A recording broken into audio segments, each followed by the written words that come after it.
12 வருடமாய் தீராத வியாதி, டாக்டர்களால் தீர்க்க முடியாத வியாதி. வேதம் அப்படித்தான் சொல்கிறது. வைத்தியர்களால் குணமாக்க முடியாத வியாதி, சற்றாயிலும் குணமாகவில்லை.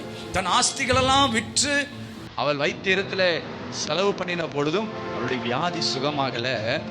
இயேசு கிறிஸ்துவனிடத்துல போய் அவருடைய வஸ்திரத்தின் ஓரத்தை தொட்ட உடனே இயேசு கிறிஸ்துவனிடத்திலிருந்து வல்லமை புறப்பட்டு வந்தது. அது எந்த வல்லமை?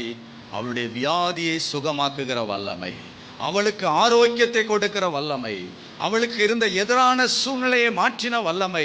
இன்றைக்கும் அதே வல்லமை குறைந்து போகவில்லை.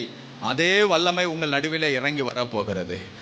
அது அசாதாரணமான வல்லமை, உங்கள் வாழ்க்கையை மாற்றி போடுகிற ஒரு வல்லமை, உங்களுக்கு எதிரான சூழ்நிலைகளை மாற்றுகிற வல்லமை, உங்களுக்கு எதிரான பிரச்சனைகளை மாற்றுகிற வல்லமை.